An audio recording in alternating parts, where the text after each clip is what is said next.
Good evening, everyone.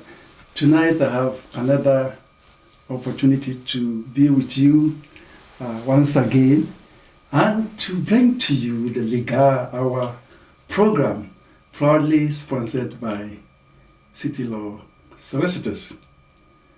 So tonight I'm going to look at a very distinct topic under the family law. I'm looking at the right of married couples and those that are married, or those who call cohabitees, those who are in cohabiting relationship, a relationship akin to marriage, but it is not marriage. What in some legal jurisdictions they will call common law marriage. Sadly, common law marriage is not recognized under UK law, which is those who are in a long-term relationship, but they have not been dragged to the altar or gone to the registry to sign documents. So these are normally what we call unmarried couples. They're in a long-time relationship, they have children together, they live together, they might have acquired assets together. They've done so much together, including even owning businesses together. But they are not married. So tonight I'm going to look at the distinction between these two relationships. And this comes under the family law. When I said I was going to do family law, MC Chaka said, I hope tonight we are not going to do divorce. I said, no, Chaka, we are not doing divorce because we are looking at unmarried couples and married couples. But the reason why sometimes, most of the time, we are tempted to talk about it is the fact that it's a very common phenomenon, and that is a very huge area of the family law. Even though in some contest is a forbidden word. But tonight I am not here to talk about divorce. Tonight I'm here to talk about unmarried couples and their right. And that's what I want to discuss tonight. So please, as I do always, this program is being broadcast on CITI Media TV on Facebook. City Law Solicitors profile, which is my personal page. And City Law Solicitors YouTube channel. You can find us there. City Media Radio. So we have so many platforms for you to either watch or listen to this show. And I want to urge you to invite a friend, Share the links with your family members and friends, and let them benefit from this free legal advice. Because I'm sure that most times people are so confused. They need some of these ways to set their mind at peace. And that's why we do this program every now and then, to ensure that we educate the community, we enhance people's rights, we make sure that people understand the basic law, including family, their immigration rights. In fact, this is a platform that obviously is quite beneficial to the community, especially those of you who have been joining us every now and then to learn every Tuesday and Wednesday in the Tree language and Tuesday in English. So, as I do always, I will go on a short commercial break. When I come back, I'm going to zoom straight into this topic and discuss the rise of unmarried couples and that of married couple. Do they have the same right? That is the question that I want you to start thinking about it before I come back from my commercial break. I'm sure you've been able to find some answers. Whether these people have the same right in terms of children in the relationship, in terms of property that has been acquired over time, in terms of even bank accounts. And in fact, is it possible for them to have the same right as those who are in married relationship? Those are the questions that I want you to start thinking about it as I go on a short commercial break. When I come back, I'll take my time to explain. And I'll be open to questions. Tonight, I'll be looking at questions from the family law, questions for personal and juridical negligence, questions from immigration, questions from civil litigation, questions from employment law. I am well prepared here. I always say that I am not a pharmacist to give prescription. I am not a doctor to give diagnosis of what you are medically suffering from. I am not a social worker. Neither am I a family mediator. I'm a solicitor and I know the law. So you have opportunity to get free quality advice from here, right here tonight. So please, don't go away. As I go on this short commercial break, when I come back, I take my time to explain the law to you.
Thank you for your patience. As I said for my intro, I am here tonight to discuss family law, and I'm looking at the distinction between married couples and unmarried couples. What right do they have? Obviously, there are differences between these two relationships in terms of their rights in relation to the children, in terms of their rights in relation to property, in terms of their rights in relation to, for example, joint accounts or sole accounts. In fact, in relation to even business interests, business that have been acquired or have been set up in the course of the relationship. So tonight I'm going to dwell mainly on the right of unmarried couples. That is what I'm going to dwell upon by looking at the distinction between the two relationships, married couples and unmarried couples. Now, when we say unmarried couples, we simply mean that a husband and wife, and in fact this time you can be a man and a man, a woman and a woman. And even though we have a civil partnership, that's not what I'm looking at tonight. So normally it's a man and woman, or man and man, woman and woman. We have all these people living together in a cohabiting relationship, a relationship akin to marriage. But they are not married. So what in most legal jurisdictions you will say common law marriage, because they live a lifestyle that in the eyes of the public, they are seen as married couple because they are living together. Or sometimes they have lived together in a relationship akin to marriage for a long time. But they are not legally married. So in the UK, they will be referred to as a married couple.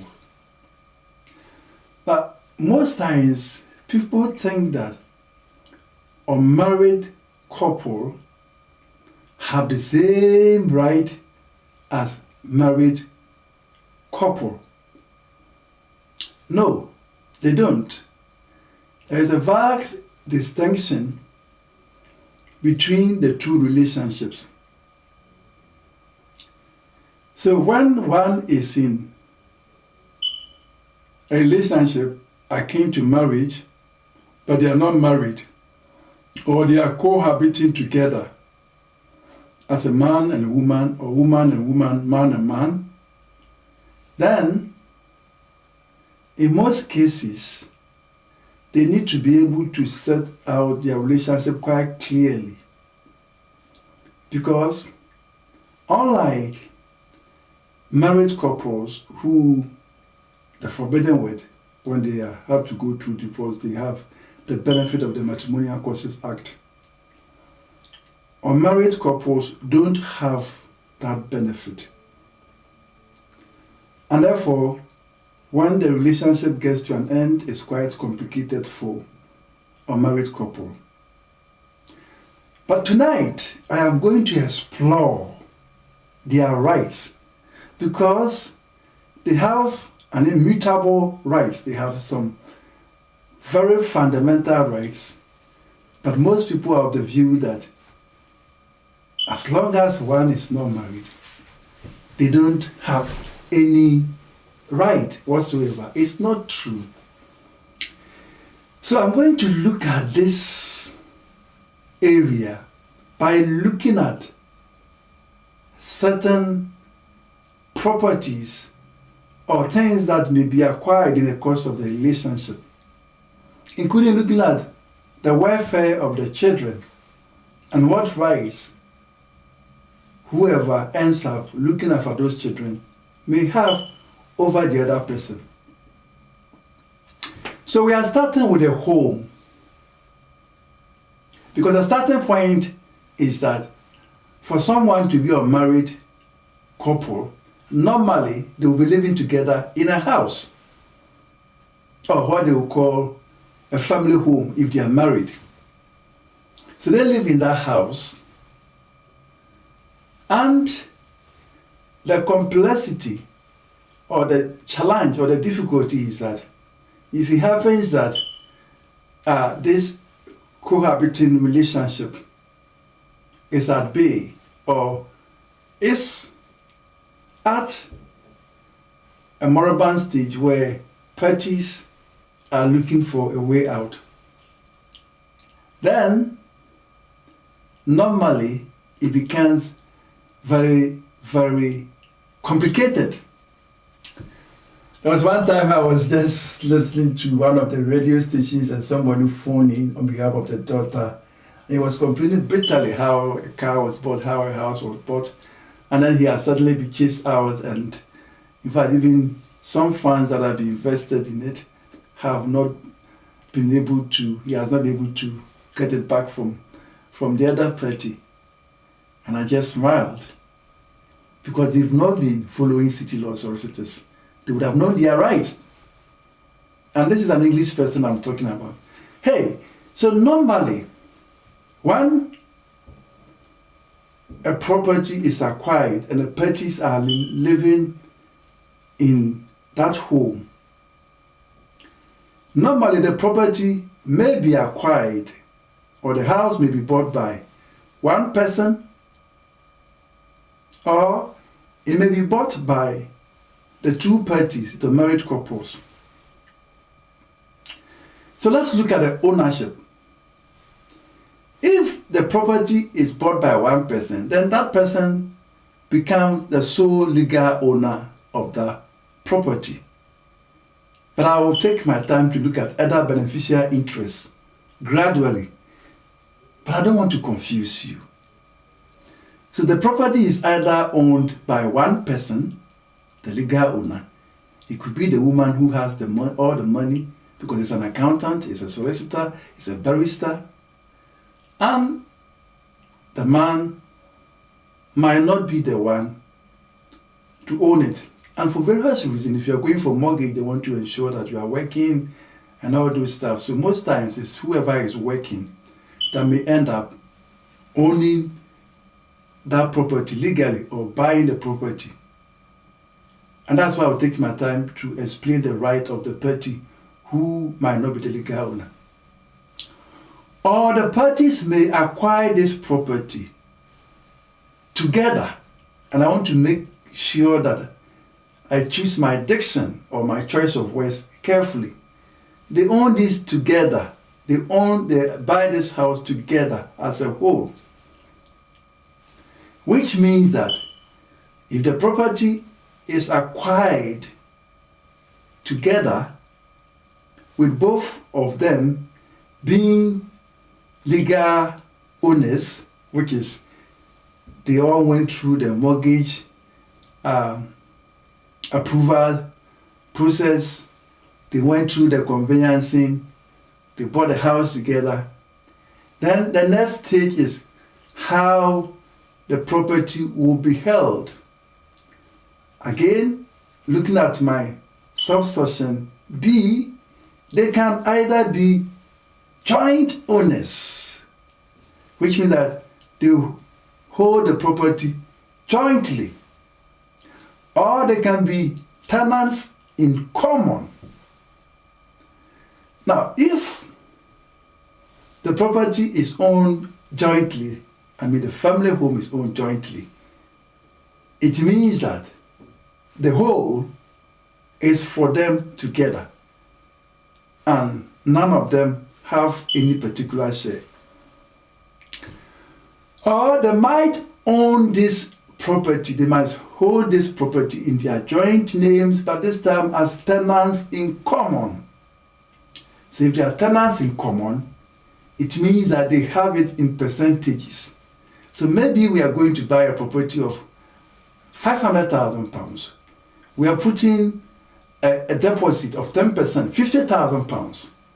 We are a married couple, so I bring in £40,000 and my partner brings £10,000 as a deposit. So in this case, we have acquired a property together. We own it together. But because I made the most contribution of £40,000 whilst she probably just brought £10,000. Then in this case, I can say that I own 80% of the property. She owns 20%. So in this case, we are tenants in common. But if I was so magnanimous that even though I brought out the £50,000, but I decided that out of the love I have for my partner, we are still going to hold this property jointly.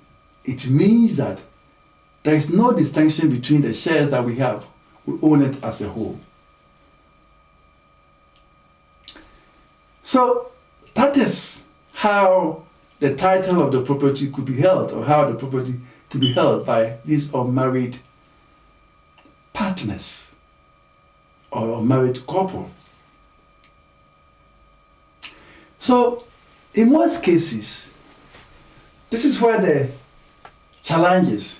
Sometimes the property can neither be held as joint tenants or as tenants in common, because it's only one person that probably at the time, maybe at that particular moment,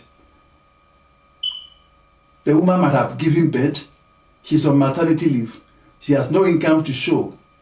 So the other person perhaps goes through the mortgage process, buys the house in his sole name. So in this case, if there is a breakdown of the cohabiting relationship, and then the property is held by one person, either the woman or the man, whoever was able to put himself or herself forward to become the legal owner of that property. Then this is where the complication is. It means that the other party whose name is not on the title with the land registry will then have to show what they call beneficial interest. If you are married, normally you have spousal right, which you can simply register and you just close your hands and just relax.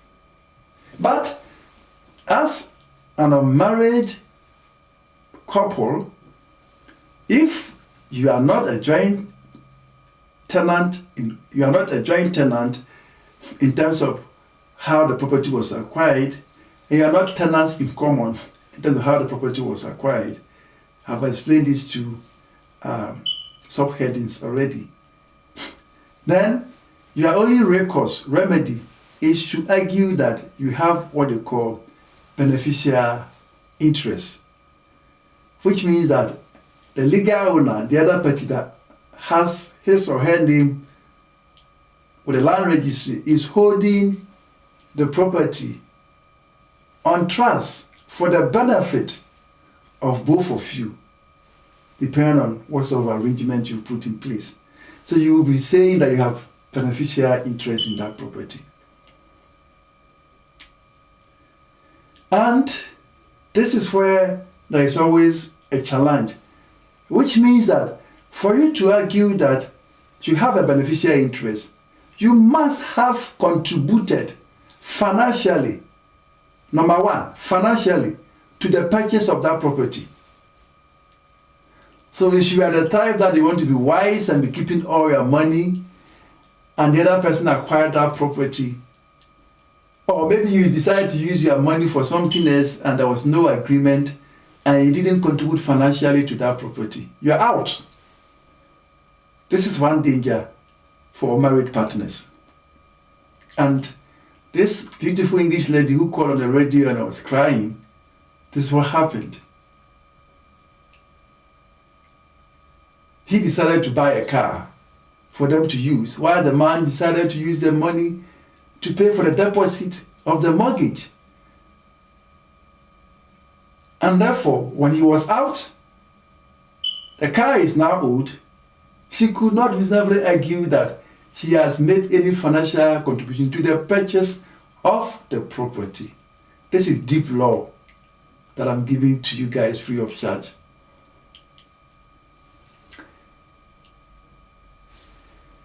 The second option for you to argue beneficial interest, which is when your name is not on the title, is for you to show that you have contributed to the payment of the mortgage. Or better still, you have even engineered some renovation. Maybe you put a new kitchen in the house. The women normally love their kitchen, so the man has a house, he puts kitchen. Or you might even decide, oh, I have friends coming here, we're in a lovely relationship, the living room is too small. He put up a conservatory. So here he has made some renovation, structural changes to the house. This is not ordinary maintenance. So you see, and the court would like to infer that there is a common intention. So those of you who are not ready to share, don't allow the other person to make those changes, to make those renovations. Because otherwise the court is going to infer that there is common intention that you guys who own the property together in a loving relationship. So it's for both of you. So you have two ways of arguing your case if you are not a legal owner. By this I mean if your name is not at the land registry as an owner of that particular house, then you have the option of either claiming beneficial interest if you contributed to the deposit of the purchase of the house, or you are helping to pay mortgage. And most times, the man may be paying the mortgage, the woman might be paying the bills in the house. You might fail because the man might reasonably argue that if you were living there, you would have been paying rent, and those bills is for the rent. But where you have made renovations to the house, then it could reasonably be inferred that there is a common intention, but allowing you to make those improvements to the house. So this is a married couple or partner's right to an asset such as property. That is the first thing that I want unmarried partners or couples to learn tonight. Obviously, if you are married or you're in a relationship which is a marriage well registered, then you don't have to show this beneficial interest because the starting point will be 50-50, and then there will be need and there will be other factors. So you see why most people are being dragged to the altar, because it gives protection to both parties. Right. So having said this, obviously, I'm going to look at, because this is a long-term relationship, so people will end up making babies, giving birth to children. So I'm going to talk about them and what right they also have when we are at the moribund stage of that relationship. But before I do that, I want to simply go on Facebook, and as I do always, I want you to, if you're watching tonight, if you have any question, I want you to obviously, when I open the phone lines, you can do that, but also if you want to make a contribution, comment, you are free to do so. So I have, if you haven't met, I have Kofi Martin who is watching tonight. Kofi Martin, thank you so much for joining us. Yes, so if you are watching tonight, I want you to simply make a comment. I have Slick Doors Closet, which is watching. Right, welcome to this platform. We do this program every Tuesday and Wednesday. Tuesday we do it in English, and And then on Wednesday, we do it in 3. Kofi Ahmad is a good day, Mr. Thomas. I was having a problem with my phone. Call you tomorrow. Thanks for the good work. Wow, Kofi Ahmad, I'm very impressed. Thank you very much for joining us tonight. So tonight, those of you who have just joined me, I'm not doing immigration tonight. I love immigration, but of course, we have other areas of law that we sometimes have to also discuss here. So tonight, I am discussing family law, and I'm looking at the difference between unmarried couples and married couples. What rights do unmarried couples have? Because they don't have any right under the Matrimonial Causes Act. But there are lots of rights that they also have. And most times, out of naivety, out of the fact that people don't know, they forego those rights. So I'm taking my time tonight to explain to viewers so that they can. So I have Honest Prick, which has also just joined us. Thank you for joining us. Right. So if you have just joined us, I have looked at unmarried couples' right to property. So the next area that I want to look at is where they have children in their relationship. So I'll start off by saying that normally unmarried couples, they will live in a home, a house that might have been acquired. I have explained the dangers of one person acquiring it in his own name, and also how the property is even owned, whether it's joint tenants or they own it jointly or they are tenants in common. I have taken my time to explain this already. And I've also explained how one can also argue for beneficial interest if the property is not held in both names. Then they must also show whether they have made contribution to the purchase of the property, or they are contributing to the payment of the mortgage, or in fact they have even made some renovation to the property, and there is a common intention. There is a common intention. The intention is that the property will be held jointly. So which means that there is that requirement that maybe there is some promise that will make changes to this property. You have relied on it to your detriment. So you are saying there is a promissory estoppel because you made all these changes with a common intention that the property will be held by both of you, even though your name is not there. Right. So looking at children, and in this case, whoever will end up looking after the children have certain rights. But in most times, if you call the police, normally the police can come in and then say, look at sometimes the mortgage or the house document and say, oh, you are out because you are not, this is the owner. But a good thing that I love about the police, they will always tell you that you may have some civil right. Go and look for your solicitor. And this is where city law solicitors come in. So you end up being chased out because you don't fall within any of the areas that I have described. And therefore, because you are not a legal owner, you've been chased out of the house. But you have children who are also living there. And of course, it's an unmarried relationship. You are cohabitees. So normally, with children, you realize that mothers have automatic parental responsibility. That is why most times the men are plucked out of the house for the women to remain in situ. They are there because of the children, because they have automatic parental responsibility. However, men, you can acquire parental responsibility of that child if your name is on the birth certificate.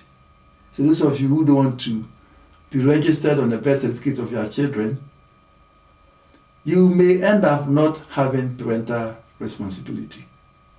It's a right that you need to have it to be able to exercise it in numerous areas under the Children's Act, which I'll come to very soon. However, you might not have your name on the child birth certificate, but you may have what they call parental agreement with the mother. So that also gives you parental responsibility toward that child. Again, these are entrenched rights that gives you a lot of benefits, and I'm going to take my time to explain very soon. So if you have automatic parental responsibility as the mother, and that property is not in your name, and you are not married, then, or you could even be the man who may have to live there with the children, because these days most women do far better than us men. So you find out that in this case, under Schedule 1 of the Children's Act 1989, whoever have that parental responsibility, which is the mothers have it automatically, fathers may have it if they have put their name on the birth certificate of the children as the father, or they have entered into parental agreement with the mother of the child.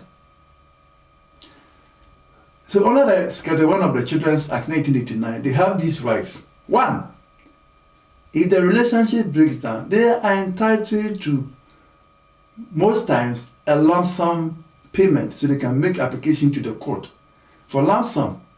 So that's why you see some of these billionaires, they become bankrupt because they have a child with a woman and they have made application in court for lump sum payment.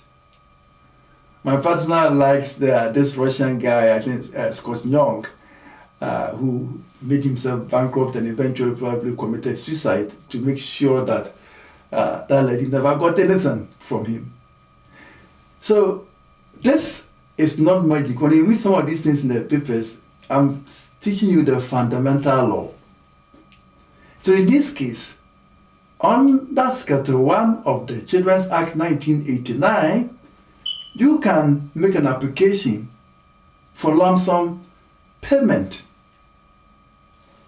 for the welfare of the child. Number 1 right as a married couple. Number 2, you can make an application for periodic payment, again under the Schedule 1 of Children's Act 1989.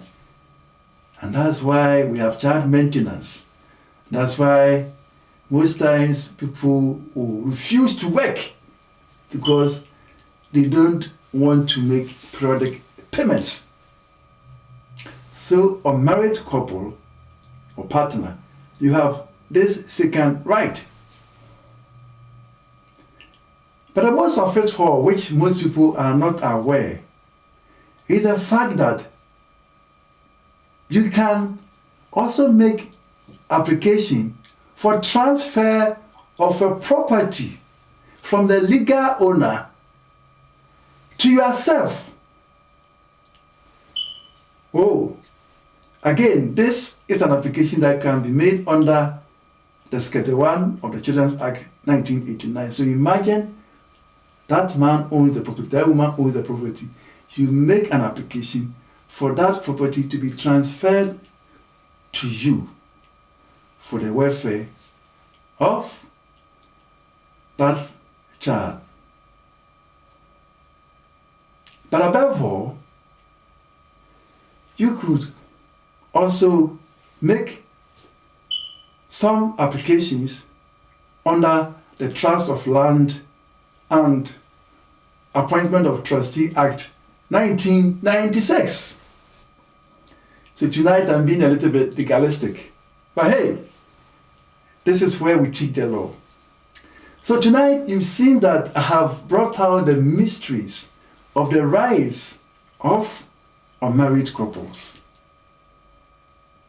And most times, a lot of people are being dragged to the altar because they feel that that is the only way they can protect their interests. But essentially, people still have these intrinsic rights, which they are not aware of. So tonight, I have taken my time to have Gabriel Bankole, who is watching tonight.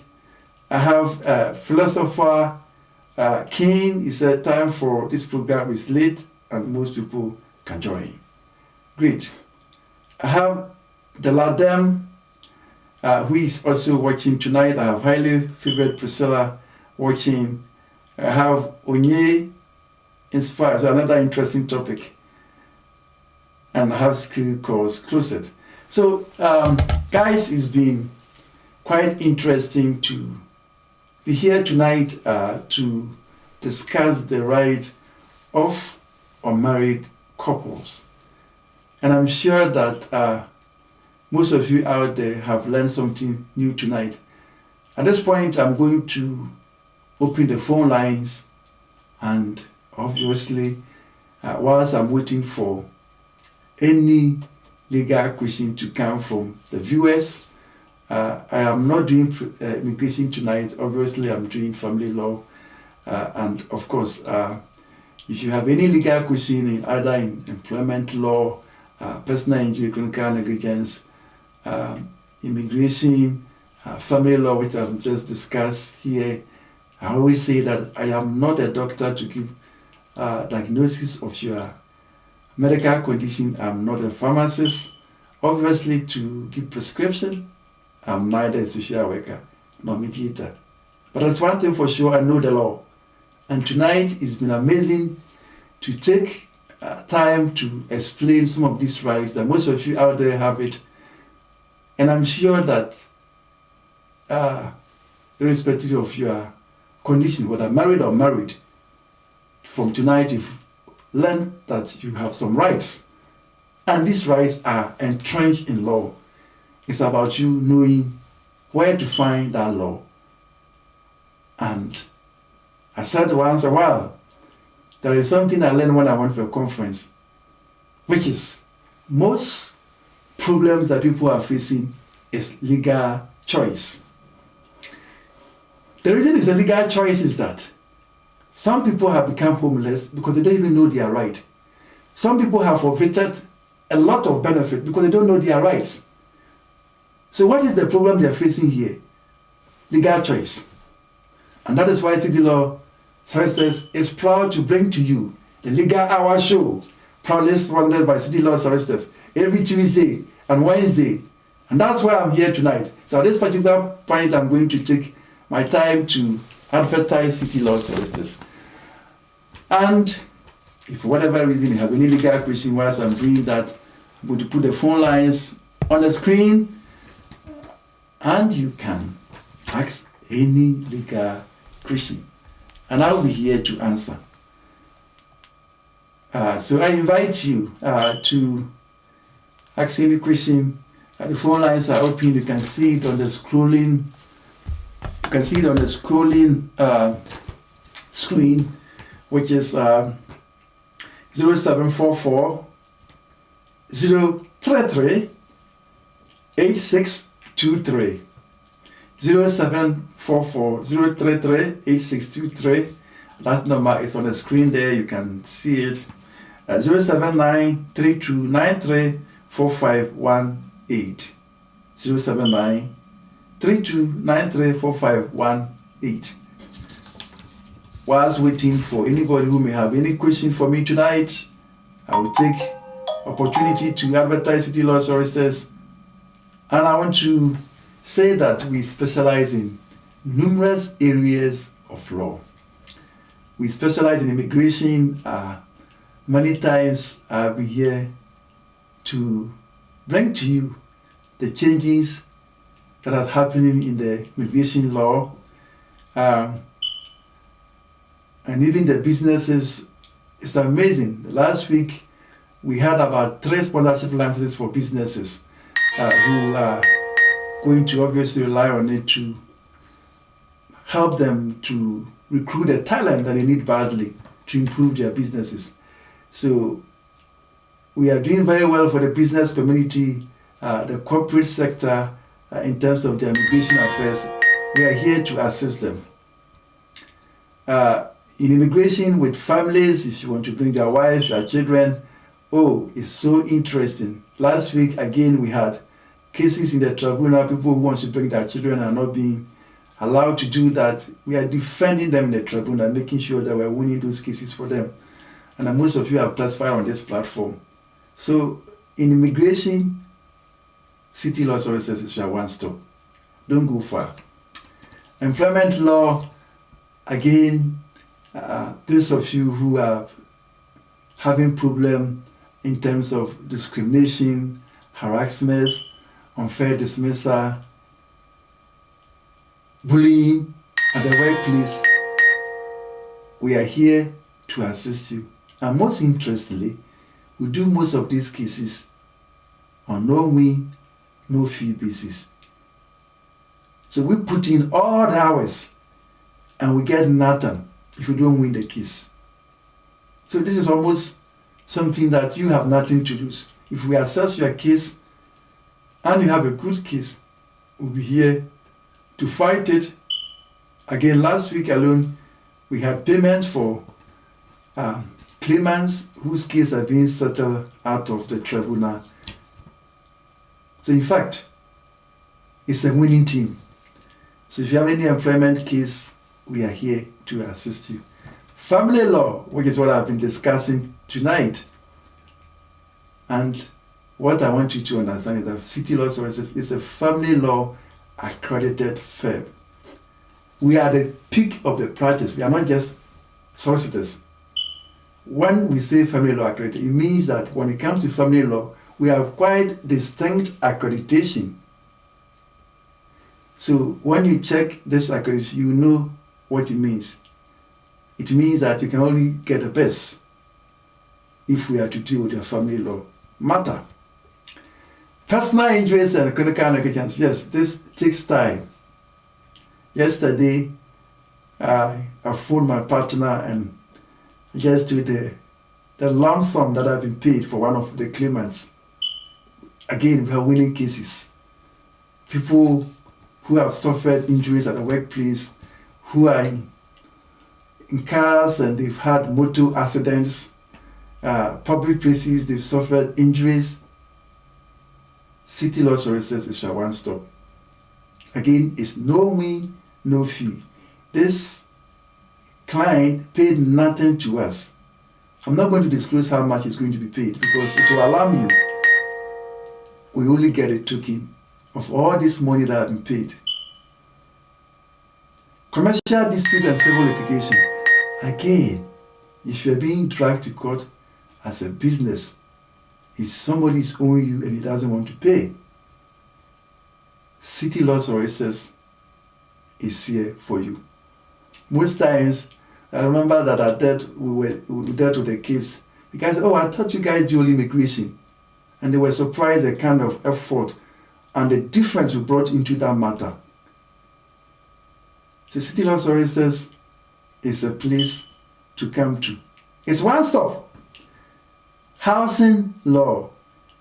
Oh, this winter there will be a lot of mold, there will be a lot of damp, windows falling apart, cold weather, people shivering in their rooms.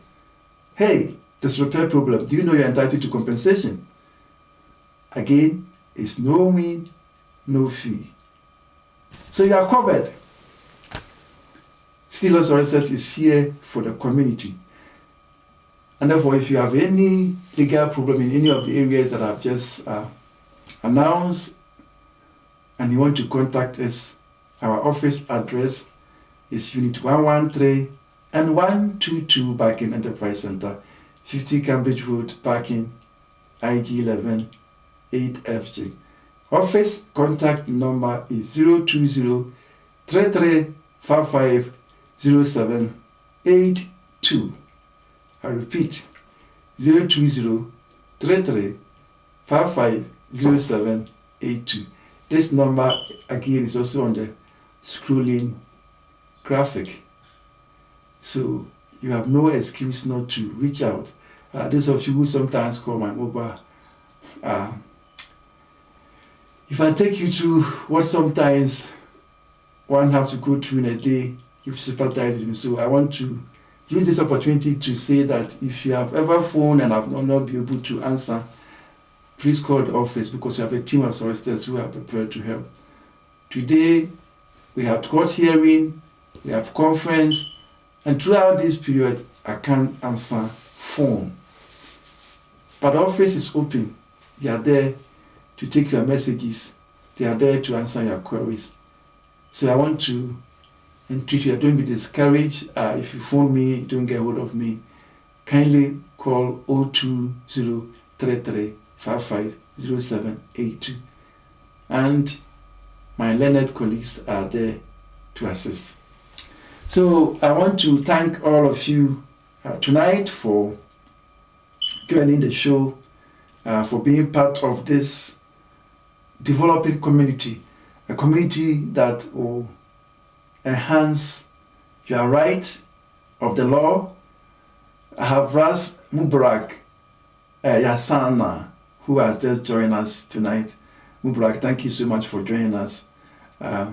We do this program every Tuesday and Wednesday. Tuesday I do it in English, and on Wednesday the famous MC and DJ Chaka hosts this show in the Tree language. And I know that most of my Ghanaian brothers out there and sisters, they love Chaka's show. So I want to invite you that tomorrow you can join us. I'm going to take my time to explain the same thing again with MC Chaka. And I'm grateful to you for joining us tonight. God bless you. God bless you so much. And thank you. So on Wednesday, which is tomorrow, I'm expecting all of you again for the tree session. God bless you.